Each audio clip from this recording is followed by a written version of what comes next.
नमस्कार दोस्तों, स्वागत है आप सभी का आपके अपने YouTube channel study CBL classes में। दोस्तों, आज का जो हमारा टॉपिक होगा वो बोर्ड एग्जाम के दृष्टिकोण से मोस्ट इम्पॉर्टेंट टॉपिक है, जो कि लगभग हर साल 100% यह क्वेश्चन आना ही आना है।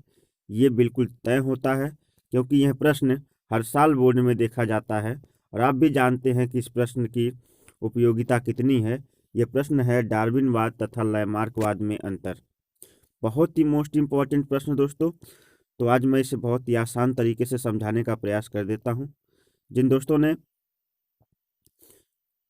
दोस्तों ने मेरा पिछला जो वीडियो देखा था वह भी कुछ रसायन विज्ञान पर जो है महत्वपूर्ण वीडियो थी, उसको भी जाके देख लें। और जो चैनल पर नए हैं वो फटाफट चैनल को सब्सक्राइब कर लें। और जो दोस्त पुराने हैं जिन्होंने चैनल को सब्सक्राइब कर लिया है वो वीडियो को ज़्यादा से ज़्यादा शेयर करें, लाइक करें। और अगर कोई चीज़ नहीं समझ में आती है तो प्लीज़ हमें कमेंट करके लिखें, हम ज़रूर आपको बताने का प्रयास करेंगे। तो चलिए समझते हैं आज का जो महत्वपूर्ण टॉपिक है। आज का जो वेरी इंपॉर्टेंट टॉपिक है जो हमारी स्क्रीन पर दिख रहा है, उसका नाम है लैमार्कवाद तथा डार्विनवाद में अंतर। और ये प्रश्न जो है हर साल पूछता है, इसलिए मैं आजकल उन्हीं प्रश्नों को डिस्कस कर रहा हूँ जो बोर्ड एग्जाम के दृष्टिकोण में आना है। क्योंकि पढ़ाई बहुत स्कूल कॉलेजेस में पढ़ाई तो ज़्यादा हुई नहीं है, लेकिन कम से कम उन्हीं प्रश्नों को डिस्कस कर लिया जाए जो बोर्ड एग्जाम में पूछते। और ये बड़े मज़े की बात ये है कि ये क्लास 10वीं और क्लास 12वीं दोनों क्लासों के लिए जो है मोस्ट इम्पॉर्टेंट टॉपिक, क्योंकि दोनों में जैव विकास नाम का चैप्टर है और दोनों के सिलेबस में ये चीज़ जो है सम्मिलित की गई है। और दोनों के सिलेबस के लिए इम्पॉर्टेंट है, क्योंकि दोनों की परीक्षाओं में क्या करता है, पूछता है। ठीक है दोस्तों, तो चलिए अब शुरू करते हैं। लैमार्कवाद का पहला पॉइंट यह है, उपार्जित लक्षणों की वंशागति पर आधारित है। यह उपार्जित लक्षणों की वंशागत पर आधारित है। उपार्जित लक्षणों की वंशागत पर आधारित है। यह प्रकृति चयन पर आधारित है। उपार्जित लक्षणों का मतलब होता है कि अंगों में निरंतर जो है कुछ ना कुछ परिवर्तन होते रहें। उपयोग और अनुपयोग के कारण अंगों में जो परिवर्तन होते रहें उसे ही हम कहते हैं उपार्जित लक्षणों की वंशागति। यानी जिन अंगों का ज़्यादा इस्तेमाल हुआ वो अंग ज़्यादा जो है बढ़े, जिन अंगों का कम इस्तेमाल हुआ वे अंग जो है कम बढ़े। ये लक्षण जो था किसका था? लैमार्क महोदय का था। उपार्जित लक्षणों की वंशागति पर आधारित था। पहला पॉइंट आप लिखेंगे बोर्ड के एग्जाम में, यह लक्षण जो है या यह उपार्जित लक्षणों की वंशागति पर आधारित है। इसमें लिखेंगे यह वाद प्राकृतिक चयन पर आधारित है। यह वाद प्राकृतिक चयन पर आधारित है। किस पर आधारित है? प्राकृतिक चयन पर। नंबर 2 लिखेंगे दोस्तों, इनके अनुसार वृक्षों की पत्तियों को खाने के लिए जिराफ की गर्दन लंबी हो गई।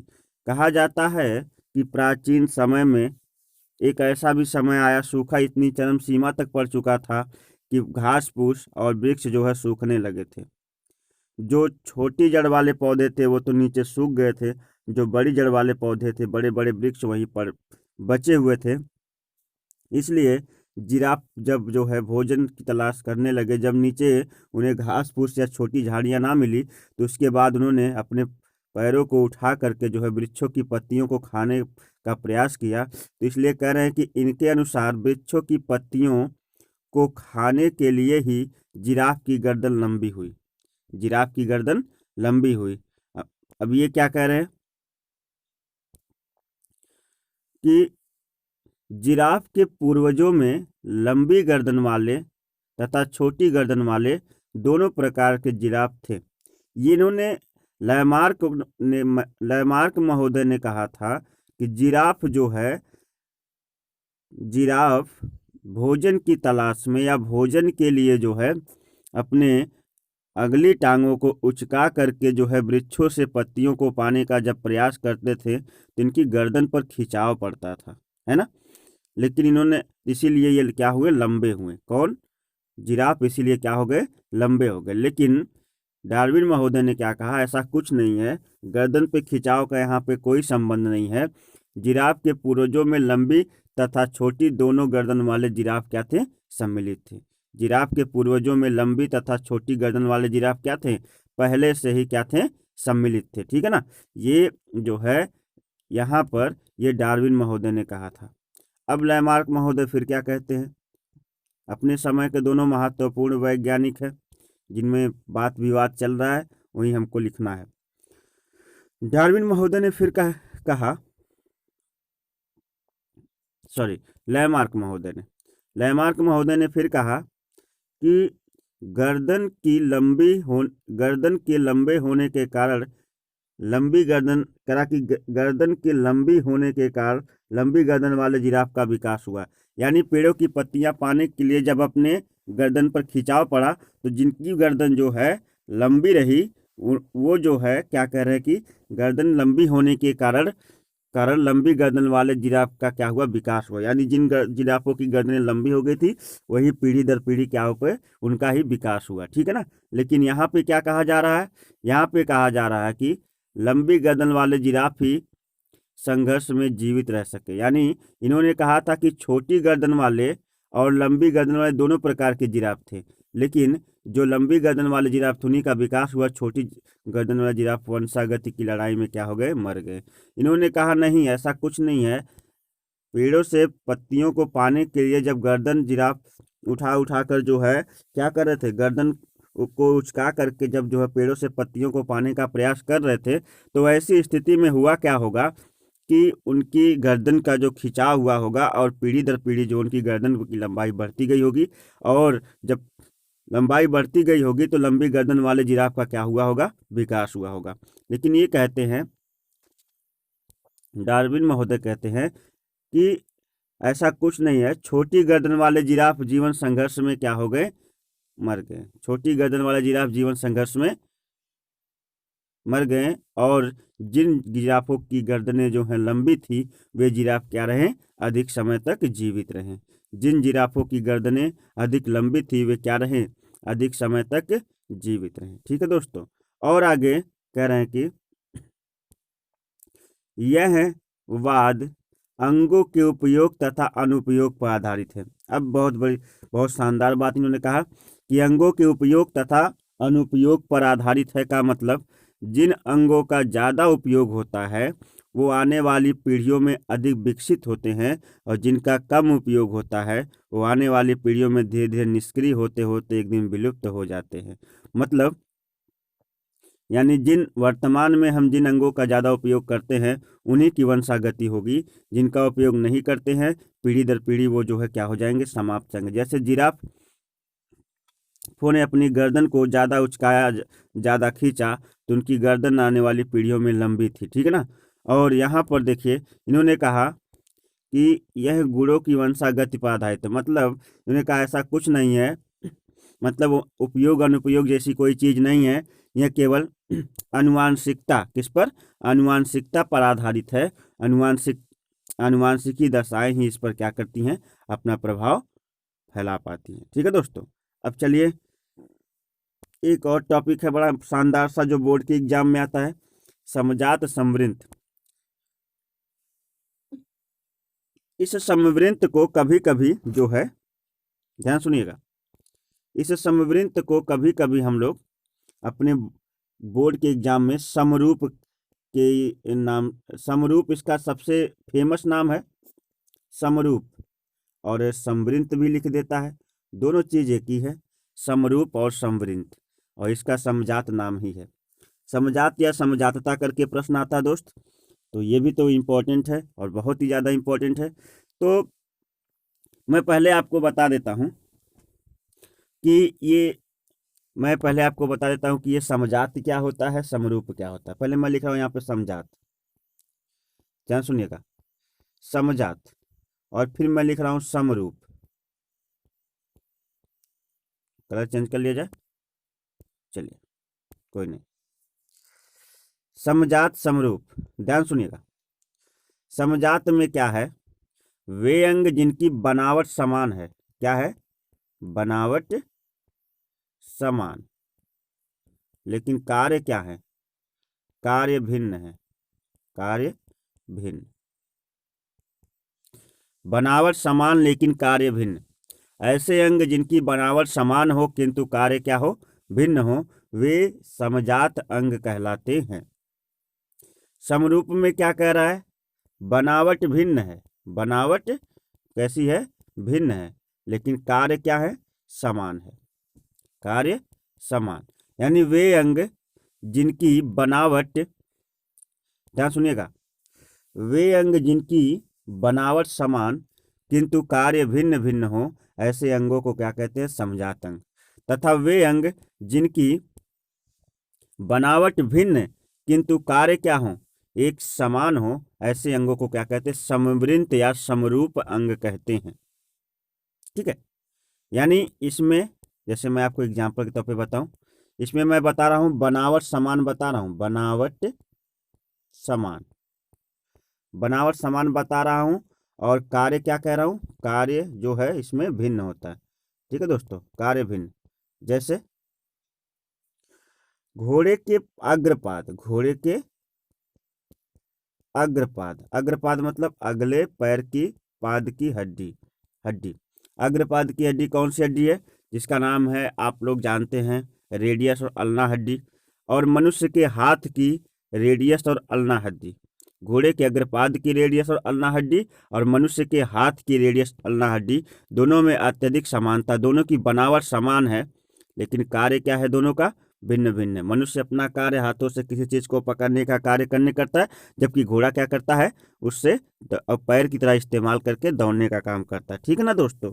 उसी प्रकार से अन्य पक्षियों में भी रेडियस अल्ना पाई जाती है, ये उड़ने का काम करते हैं। इस प्रकार से जो है जिनमें अंगों की बनावट समान हो लेकिन कार्य क्या हो, भिन्न भिन्न हो, ऐसे अंगों को हम क्या कहते हैं, समजात अंग कहते हैं। अब समरूप अंग की बात करें तो समवृंत या समरूप अंग की, इसमें मैंने बताया कि बनावट भिन्न है, बनावट क्या है, बनावट यहाँ पे दोस्तों भिन्न है, बनावट भिन्न है लेकिन कार्य क्या है, कार्य है समान, बनावट भिन्न लेकिन कार्य क्या है, समान है। जैसे अब आप बात करें पक्षी का और तितली की, तितली और पक्षी के पंखों की, चमगादड़ के पंखों की, तो चमगादड़ तितली, चमगादड़ तितली और पक्षी, इन तीनों के पंखों की यदि हम बात करें तो ध्यान से सुनिएगा, पक्षी के पंख जो है फीदर्स से बने होते हैं, फीदर्स मतलब वो मांसल पंख मोटे मोटे होते हैं, जबकि तितली के पंख काइटिन के बने होते हैं, बिल्कुल समानता नहीं होती पक्षी के पंख और तितली के पंख में। और वहीं पर चमगादड़ के पंख रोएदार होते हैं, उन पर केवल घने बालों का घेरा होता है और वो मांसल होते हैं। तो तीनों के पंखों में बड़ी ही क्या है, भिन्नता है, उनकी बनावट जो है भिन्न है, बनावट जो है भिन्न है, लेकिन तीनों के कार्य क्या है, तीनों पंखों के कार्य हैं, तीनों जो है उड़ते हैं, तीनों का कार्य समान है, तीनों उड़ने का काम करते हैं, लेकिन तीनों के अंगों की बनावट जो है क्या है, भिन्न भिन्न है। और जहाँ अंगों की बनावट भिन्न हो और कार्य क्या हो, समान हो, ऐसे अंगों को हम क्या कहते हैं, समरूप या समवृंत अंग कहते हैं। क्या कहते हैं, समरूप, क्या कहते हैं, समरूप या समवृंत अंग। और ऐसे अंग जिनकी बनावट तो समान हो लेकिन कार्य क्या हो, भिन्न भिन्न, उन्हें समजात अंग कहते हैं। कंफ्यूज मत होइएगा। अब आगे बढ़ते हैं। कह रहा कि देखिए इसमें कुछ और बताया है, इसमें कह रहा है कि जीवों के वे अंग जो रचना और उत्पत्ति में समानता प्रदर्शित करते हैं, यानी समजात अंग बनावट में समान होते हैं। और यहाँ पे कह रहा है कि जीवों के वे अंग जो रचना एवं उत्पत्ति में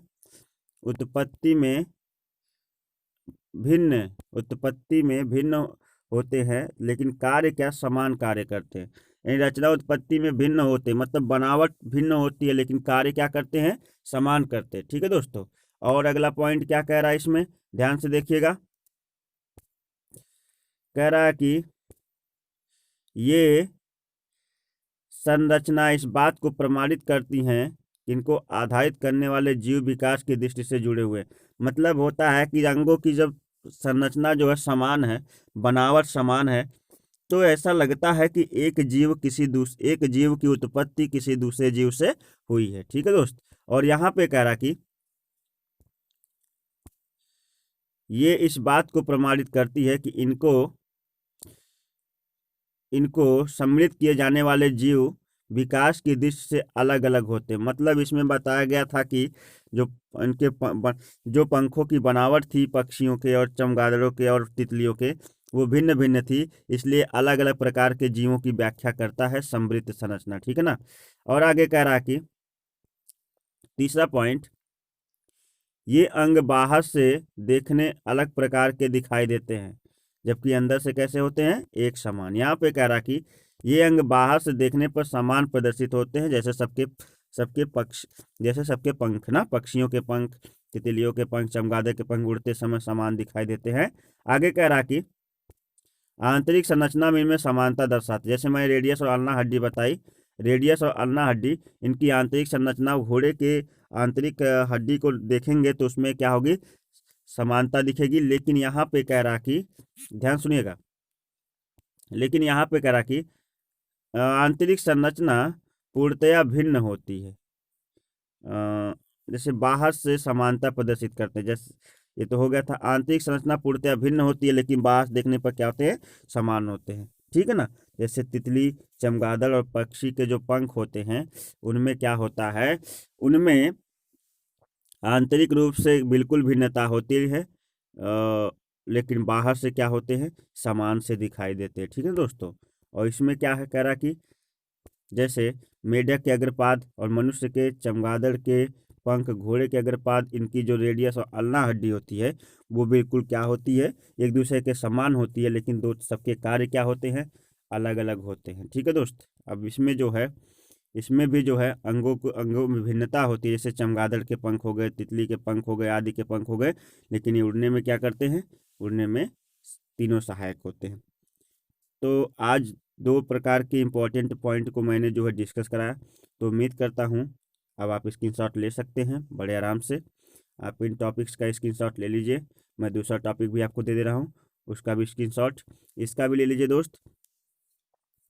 ले लिया तो स्क्रीनशॉट, बहुत अच्छे। तो चलिए दोस्तों, उम्मीद करता हूँ कि आज का जो टॉपिक रहा बहुत ही अच्छी तरह से आपको समझ में आया होगा। और आज के दोनों पॉइंट जो है बोर्ड एग्जाम के दृष्टिकोण से मोस्ट इम्पॉर्टेंट पॉइंट है, इसलिए दोस्त इन टॉपिक्स को तैयार कर लीजिएगा। और मिलते हैं इसी प्रकार के एक शानदार ज़बरदस्त टॉपिक के साथ। तब तक के लिए नमस्कार, बाय बाय, जय हिंद।